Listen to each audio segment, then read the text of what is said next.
வீடியோவில் நல்ல ஹெல்த்தியான ஹோம்மேட் நெய் எப்படி பண்ணுறதுன்றதை பார்க்கலாம்.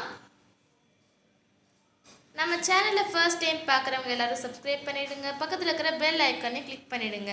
இந்த வீடியோ உங்களுக்கு பிடிச்சிருந்ததுன்னா உங்கள் ஃப்ரெண்ட்ஸ் அப்புறம் ஃபேமிலிக்கு ஷேர் பண்ணுங்கள். இப்போ வாங்க இந்த ரெசிபி எப்படி பண்ணலான்னு பார்க்கலாம். இப்போ நான் இந்த மாதிரி பால் காய்ச்சி வச்சுருக்கேன்.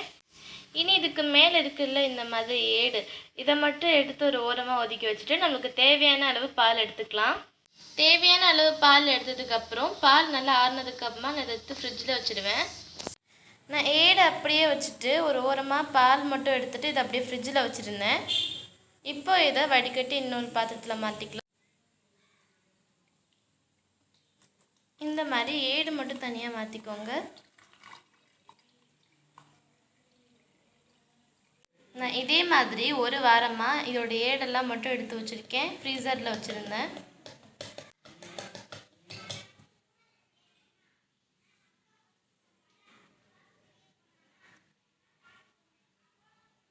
இது பார்த்தாலே தெரியும், இது நிறைய குவான்டிட்டி இருக்குது. இதை வச்சு தான் நம்ம நெய் பண்ண போகிறோம். இப்போ நான் கொஞ்சம் ஐஸ் வாட்டர் எடுத்து வச்சுருக்கேன். இப்போ நான் ஒரு பெரிய ஜார் எடுத்து வச்சுருக்கேன். இப்போ நான் இதிலேருந்து ஒரு 5 டேபிள் ஸ்பூன் இதிலேருந்து ஜாரில் போட போகிறேன். இப்போ நம்ம இதிலேருந்து கொஞ்சம் கொஞ்சமாக போட்டு ஐஸ் தண்ணியும் ஊற்றி மிக்சியில் போட்டு அடித்து எடுத்துடலாம்.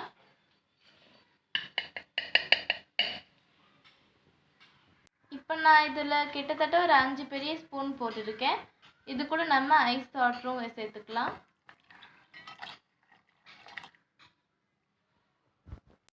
இப்போ இதை மிக்சியில் போட்டு ஓட்டி எடுத்துடலாம். இதே மாதிரி வந்துடும். இந்த பட்டர்லாம் இப்போ நம்ம வேறு ஒரு பாத்திரத்தில் எடுத்துடலாம். ஏடுலேருந்து பட்டர் எடுக்கும்போது இந்த மாதிரி தான் வரும்.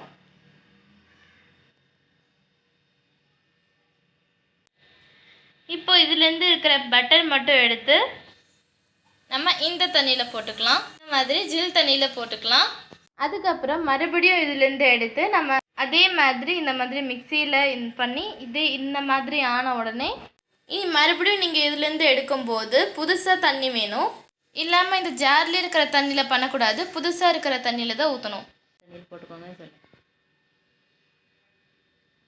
இப்போ இதே மாதிரி எடுத்து ஜில் தண்ணியில் போட்டு இப்போ இதை ஜில் தண்ணியில் போட்டுடலாம்.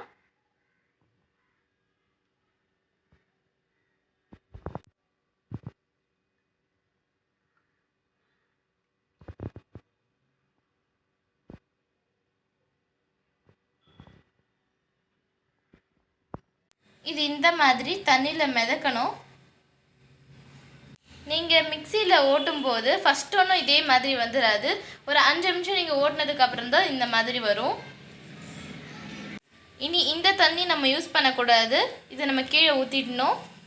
இப்போ நான் பட்டர் எல்லாம் இந்த மாதிரி ரெடி பண்ணி வச்சுட்டேன். இது நான் இன்னி ஃப்ரீசரில் வைக்க போகிறேன். நாளைக்கு நெய் ரெடி பண்ணிக்கலாம். நான் இந்த மாதிரி ஒரு கடாயை எடுத்து வச்சுருக்கேன். இப்போ நம்மளுடைய பட்டர் எடுத்து கடாயில் போட்டு நல்லா கிளறிட்டே இருக்கலாம். நம்ம எல்லாத்தையும் போட்டுக்கலாம்.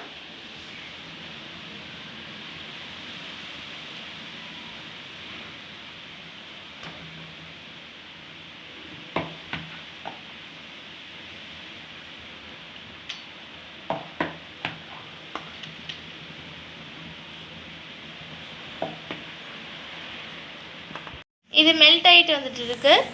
ஃபஸ்ட்டு இப்படி தான் இருக்கும்.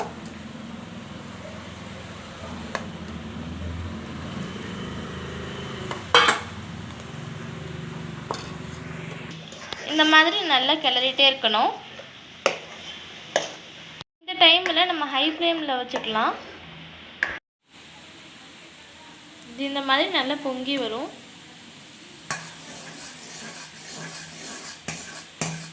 நீங்கள் இந்த மாதிரி விடாமல் கிளறிட்டே இருக்கணும்.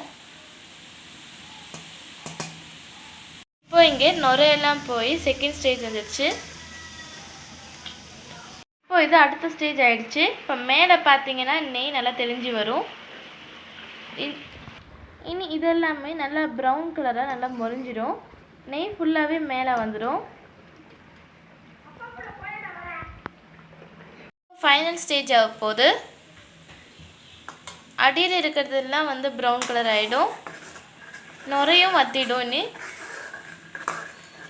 இப்போது 2 கறி லீவ்ஸ் போட்டு அடுப்பு ஆஃப் பண்ணிக்கலாம். இது எதுக்குன்னா நல்ல வாசனையாக இருக்கும் அப்போ நெய், அதுக்கு தான். இப்போது நம்மளுடைய நெய் ரெடி ஆயிடுச்சு, நுரையெல்லாம் போயிடுச்சு. இது இனி ஆறுனதுக்கு அப்புறமா ஏதாவது ஒரு கண்டெய்னரில் போட்டு வச்சிடலாம்.